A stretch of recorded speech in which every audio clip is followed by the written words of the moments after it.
আসসালামু আলাইকুম সম্মানিত দর্শক, সবাই কেমন আছেন? এই মুহূর্তে বাংলাদেশের রাজনীতিতে খুব মানে গরম একটা টপিক, বা আপনি বলেন বাংলাদেশের রাজনীতির উত্তাল একটা দিক, সেটা হচ্ছে আপনার সংস্কার প্রস্তাব অথবা জুলাই সনদ, এটা মানা না মানা নিয়ে।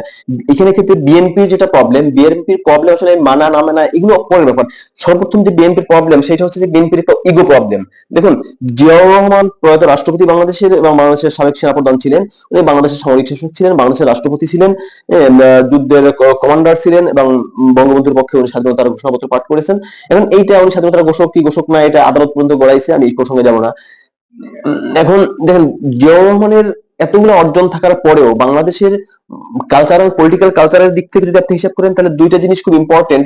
সেটা হচ্ছে বাংলাদেশের সংস্কৃতি, ভৌগোলিক অবস্থান, আর একটা হচ্ছে বাংলাদেশের মুক্তিযুদ্ধ। তো এই মুক্তিযুদ্ধটা বাংলাদেশের মানে সংবিধান অনুযায়ী বাংলাদেশের সবচেয়ে বড় অ্যাচিভমেন্ট বা বড় অ্যাসেট অথবা বড় আপনার ফাউন্ডেশন। এই বাংলাদেশের সবকিছু মুক্তিযোদ্ধাকে ভিত্তি করে। এখন এই মুক্তিযোদ্ধার দলগতভাবে আওয়ামী লীগ মুক্তিযোদ্ধার সবচেয়ে বড় স্টেক হোল্ডার, বঙ্গবন্ধু শেখ মুজিবুর রহমানের নেতৃত্বের দিক থেকে সবচেয়ে বড় স্টেক হোল্ডার। তো এইখানে দেখা যাচ্ছে এবং বিএনপির জন্ম হচ্ছে যে বাংলাদেশ স্বাধীনের পর, ওখানে 70-এর দশকের শেষের দিকে। তো কথা হচ্ছে যে এখানে বিএনপি নিজেদেরকে মুক্তিযোদ্ধার দল দাবি করে, যদিও এটা একটা অবাস্তব ব্যাপার, কারণ যে দলটার জন্ম হলো মুক্তিযোদ্ধার পরে। হ্যাঁ, এখানে একটা কথা আছে, বিএনপিতে প্রচুর মুক্তিযোদ্ধা আছে, প্রচুর রাজাকারও আছে। হ্যাঁ, আপনার যেমন ভালো মানুষ আছে, দুষ্কৃত আছে, এটা আপনার ডিফাইন করার কোনো সুযোগ নেই। কিন্তু বিএনপিতে মুক্তিযুদ্ধের অনেক সদস্য আছে, যারা বীর মুক্তিযোদ্ধা ছিলেন, বিভিন্ন সেক্টরে পাবলিক থেকে যারা মুক্তিযুদ্ধ করছে, জনগণের কাতার থেকে, আবার ওদিকে সেনাবাহিনীর কাতার থেকে যারা যুদ্ধ করছে, অনেক অনেক অনেক মুক্তিযোদ্ধা আছে। কিন্তু বিএনপির ইগো প্রবলেমটা হচ্ছে এই যে, বিএনপি বলতে পারতেছে না আওয়ামী লীগের মতো যে আমরা মুক্তিযুদ্ধের সপক্ষে, মানে মুক্তিযুদ্ধ নেতৃত্ব দানকারী দল, কিন্তু বিএনপি বলে যে আমরা মুক্তিযোদ্ধার দল, যদি এই কথাটা একটা অবাস্তব, মানুষ এটা গ্রহণ করে না। সেম জিনিসটা আপনার এই 2026 এসে তাই শুরু হয়েছে। কারণ 24-এর জুলাই অভ্যুত্থান, বিএনপি যতই বলুক, বিএনপির লোকজন বা বিএনপিতে এখন যারা ভাড়াটে বুদ্ধিজীবী খাটেন, বা ভাড়াটে সাংবাদিক আছে, বা ভাড়াটে অ্যাক্টিভিজম যারা করে, আমতারেক, বিরানি শাহেদ, রেজাউল করিম রনি, তারপরে মেজর রেজা, অধ্যাপিকা নাহারিয়ান খান, এই ধরনের যারাই আছেন, যারাই এখন ভাড়াটিয়া হিসেবে খাটে না, তারা যতই বলুক, আমতারেক সারাদিন রাস্তা যতই ছিল, জাতি জানে, এটা প্রত্যেকটা মানুষ জানে, এটা যে পুরনো ইতিহাস তাই না, এটা তো একেবারে দগদগে একটা মানে চলন্ত ইতিহাস। তো এটা সবাই জানে, যেটা ছাত্রদের নেতৃত্বে হয়েছে, ছাত্রদের আপনার আন্দোলন হয়েছে। এক্ষেত্রে বিএনপি যেহেতু বাংলাদেশের হিউজ অফ নাম্বার পাবলিক বাংলাদেশের বিএনপি করে, তো এখানে এই লড়াইয়ে বিএনপির সবচেয়ে বেশি আপনার জনশক্তি বা বিএনপির সদস্যরা অংশগ্রহণ করেছে। কিন্তু পার্থক্যটা কোন জায়গায়? পার্থক্য হচ্ছে নেতৃত্বে। বিএনপির নেতৃত্বে আন্দোলনটা হয়নি। যেমন মির্জা ফখরুল ইসলাম আলমগীর সাহেব, যিনি এখন বর্তমানে এলআরজি মন্ত্রী, বিএনপি মহাসচিব, উনি মানে টেকনিক্যালি বলুক বা আপনার ধরেন যেই পলিটিক্যালি বলুক, যেই অ্যাঙ্গেল থেকে বলুক, উনি কিন্তু বলেছেন যে এই আন্দোলনের সাথে আমরা একমত নই। আমার মনে হয় না যে এই কথাটা উনি মানে আন্দোলন বাতিল করার জন্য বলছে। আমার মনে হচ্ছে যে এই কথাটা আসলে আন্দোলন শ্রদ্ধা রেখে, মানে বা ওই স্টুডেন্টের সেফের জন্য এই কথাটা উনি বলেছেন। যাই হোক, কিন্তু বিএনপি কোনোদিনই এই দাবি টিকবে না যে বিএনপির নেতৃত্বে 2024-এর আন্দোলন হয়েছে, সালাউদ্দিনের নেতৃত্বে আন্দোলন হয়েছে, তারেক রহমানের নেতৃত্বে আন্দোলন, যদিও বিএনপির আমতারেক মির্জা, তারপর সালাউদ্দিন আহমেদ, সালাউদ্দিনের মধ্যে বলতেই পারে, কারণ নিজেই তো শিলং ছিলেন, তারা বলেন যে তারেক রহমানের নেতৃত্বে আন্দোলন হয়েছে। কিন্তু এই যে আপনার এত বড় একটা অ্যাচিভমেন্ট, এটা হাতছাড়া হয়ে গেল, 17 বছর তারা আঙুল চুষলো, তারা কিছুই করতে পারলো না। এই গোত্রদাহ থেকে আসলে বিএনপির এই অবস্থাটা, যে তারা এই জিনিসটা মানে পাচ্ছে না। তারা মানে আপনার তারা নিজেরা যতই মানে নিজেদের তরুণ যতই নিজেরা পেটাক, কিন্তু কেউ মানবে না, আর এই ইতিহাস কোনোদিন টিকবে না।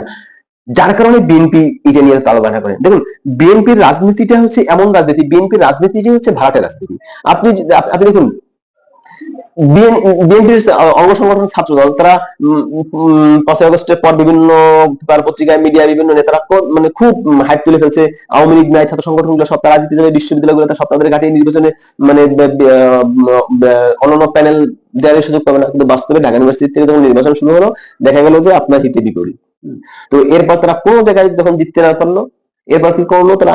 সর্বশেষ ছাত্র সংসদ নিয়েছিল জগন্নাথ বিশ্ববিদ্যালয়, সেইখানে কি করলো তারা? আপনার পরিচিত মুখগুলাকে নিয়ে আসলো, যেমন খাদিজাতুল কুবরা জগন্নাথ বিশ্ববিদ্যালয়, যিনি আওয়ামী লীগ সরকার আমলে আপনার যে অনলাইনে একটা মামলায় উনি দীর্ঘদিন জেল খেটেছেন, কারাভোগ করার পর উনি বেরিয়ে আসছেন, সারা দেশের মানুষের ওনার প্রতি ব্যাপক একটা সিম্পেথি ছিল। এই খাদিজাতুল কুবরাকে তারা দলে ফেরালো। এবং ভিপি পদ সিটটা ছেড়ে দিল আপনার ছাত্র অধিকার পরিষদের একজনকে, এইভাবে দিয়ে তারপর তারা নির্বাচনটা করলো, সেখানেও তারা গুহারা হলো। এরপর যেটা করলো তারা আপনি ইসে দেখেন, এরপর যে কাহিনীটা করলো সেটা হচ্ছে আপনার এই যেহেতু ছাত্র সংসদ তারা জিততে পারেনি, এরপর আব্দুর রশিদ জিতু জাহাঙ্গীরনগর বিশ্ববিদ্যালয় স্বতন্ত্র থেকে নির্বাচিত হওয়া পিপি তারা ছাত্র দলে জয়েন করালো। মীর মুগ্ধ, শহীদ মীর মুগ্ধর ভাই মীর স্নিগ্ধকে তার দলে ফেরালো। এবং যাত্রাবাড়িতে ফ্লাইওভারের উপরে যখন আন্দোলন তুঙ্গে, যখন পুলিশ বা সরকারি আইন শৃঙ্খলা বাহিনী আপনার পাখির মতো গুলি ছুটছিল, তখন একটা ছেলে জুলাই যোদ্ধা নাম হলো যে আপনার নামটা হচ্ছে মোরসালিম, আপনি ফ্লাইওভার উপর উঠে জাতীয় পতাকা উড়াচ্ছিল, এটা থেকে মানুষ খুব ইন্সপায়ার হয়েছিল, ওই ছেলেটাকে তাদের দলে দিলানো। মানে এইভাবে নামি নামি জুলাই যোদ্ধা যারা ছিল এদেরকে দলে, এই দলের ধারণা তাদের প্রথম না, এই দলের ধারণা তারা প্রয়াত রাষ্ট্রপতি জিয়াউর রহমান এটা করে গেছেন। যেমন প্রয়াত রাষ্ট্রপতি আপনার বিশিষ্ট রাজাকার আব্দুল মান্নান ইনকিলাব পত্রিকার যিনি মালিক ছিলেন, বর্তমান বাহাউদ্দিন যে সাংবাদিক ওনার বাবা, তাকে দলে ভিড়াইলেন। এর থেকে তিনি একটা মানে ইসলামিক মাইন্ডেডদেরকে তার পক্ষে নেওয়ার চেষ্টা করলেন। আবার বিভিন্ন ফ্রন্টে যুদ্ধ করা মুক্তিযোদ্ধা যারা ছিলেন, যারা আওয়ামী লীগের ভাই থেকে যুদ্ধ করেছেন এবং সেনাবাহিনীর থেকে যারা যুদ্ধ করেছেন, এদেরকে তার দলে ভিড়ালেন। এর বাইরে আবার ধরেন এই যারা বাম যারা ছিল এদেরকে দলে ভিড়ালেন। এই সবাইকে দলে ভিড়াইয়া তারপর সেফ জন্য রাজনীতি করা, এটা বিএনপির পুরো অভ্যাস। বিএনপি সে মানে এখনো করে যাচ্ছে। তো বিএনপির যেটা বলছিলাম যে ইগো প্রবলেম, তো বিএনপি আসলে বাংলাদেশে ওইভাবে ঐতিহাসিক অর্জনে বিএনপির কোনো এককভাবে কোনো কৃতিত্ব নেই। যেমন আপনার মুক্তিযুদ্ধ দলগত ভাবে যেটা হয়, মুক্তিযুদ্ধ বাংলাদেশের তো সকল মানুষের কম বেশি অবদান আছে, সেনাবাহিনীর অবদান আছে, তারপর সিভিল সোসাইটির অবদান আছে, বুদ্ধিজীবীদের অবদান আছে, সাধারণ মানুষের অবদান আছে, কিন্তু একটা দলগত যদি অবদান তাহলে সেটা দলগত ভাবে এই কৃতিত্বটা যায় আপনার আওয়ামী লীগের কাছে। আবার 24-এর গণঅভ্যুত্থানের যেটা, এটা যায় ছাত্রদের হাতে। তো এই দিক থেকে বিএনপি মানে এই জিনিসগুলো হয়তো মেনে নিতে পারতেছে না, যার কারণে আপনার জুলাই যোদ্ধাদের পিছিয়ে তাদের প্রতি বা এনসিপির প্রতি তাদের এত রাগ। এই রাগ দেখাতে গিয়ে তারা অনেকবার ইতিহাস বিকৃতি করেছে, অনেকবার আপনার এই আমতারেকের মতো কিছু মানে শান্তশিষ্ট লেজবিশিষ্ট কিছু ভদ্রলোক ভাড়া রয়েছে, এরা যখন যা মঞ্চ মনে চায় তখন তাই বলে। এই রাজনীতিটা বিএনপি যতদিন করবে, বিএনপি ততদিন জনগণের কাছ থেকে দূরে থাকবে। কারণ বামরা তো এদেশে রাজনীতি করে, ইসলামী দলগুলো তো রাজনীতি করে, তারা কোনোদিন ক্ষমতায় যায়নি, তারপরে তো তারা রাজনীতি করে, তাদের প্রত্যেক মানে একটা নির্দিষ্ট একটা সংখ্যক মানুষ তো তাদেরকে সাপোর্ট দিয়ে যাচ্ছে।